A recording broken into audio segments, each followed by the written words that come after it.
আপনারা জানেন যে জাতীয় ঐকমত্য কমিশনকে 15ই ফেব্রুয়ারি 6 মাসের সময় নির্ধারণ করে দেয়া হয়েছে, যেন আমরা সকলের সাথে আলাপ আলোচনার ভিত্তিতে একটি জাতীয় সনদ তৈরি করতে পারি। আমরা সেই চেষ্টায় আপনাদের সহযোগিতা পেয়েছি, রাজনৈতিক দলগুলোর কাছ থেকে সহযোগিতা পাচ্ছি এবং সুনির্দিষ্ট এই 6 মাসের মধ্যেই আমরা চাই যেন আমরা একটি জাতীয় সনদ তৈরি করতে পারি। দলগুলোর সঙ্গে আমাদের আলোচনা হচ্ছে, আজকে আপনারা এসছেন জোটগতভাবে, জোটগুলোর সাথেও আলোচনা হচ্ছে। এটা বলার অপেক্ষা রাখে না যে দলগুলোর মধ্যে বিভিন্ন জোট এবং দলগুলোর মধ্যেও মত পার্থক্য থাকবে, কারণ বিভিন্ন রাজনৈতিক দল বিভিন্ন রকম আদর্শিক অবস্থান থেকে তাদের মতামত দিয়েছেন।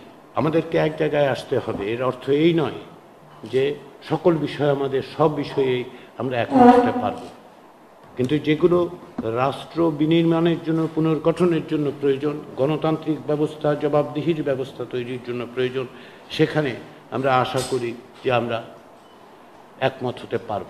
আমাদের লক্ষ্য হচ্ছে একটা ফেসিলিটেটরের ভূমিকা পালন করা, সকলকে একত্রে এক জায়গায় দাঁড় করানো একটি লক্ষ্য নিয়ে, সেটা হচ্ছে ঐকমত্যগুলো চিহ্নিত করা, সেগুলো বাস্তবায়ন করার পথ খুঁজে বের করা। জাতীয় ঐকমত্য কমিশন আপনাদের অবশ্যই প্রতিপক্ষ নয়, অবশ্যই আমরা সকলে মিলেই চেষ্টা করছি, সেই চেষ্টা অব্যাহত থাকবে। সেই চেষ্টারই অংশ হিসেবে আজকে আমরা এখানে একত্রিত হয়েছি।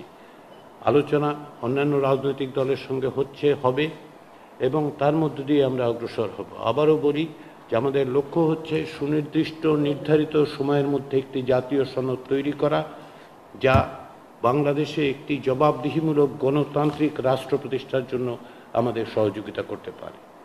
সেই আশা রেখে, সেই প্রচেষ্টায় আপনাদের ভূমিকাকে স্মরণ করে আমি আবারও জাতীয় ঐকমত্য কমিশনের পক্ষ থেকে আপনাদেরকে আন্তরিক ধন্যবাদ জানাই।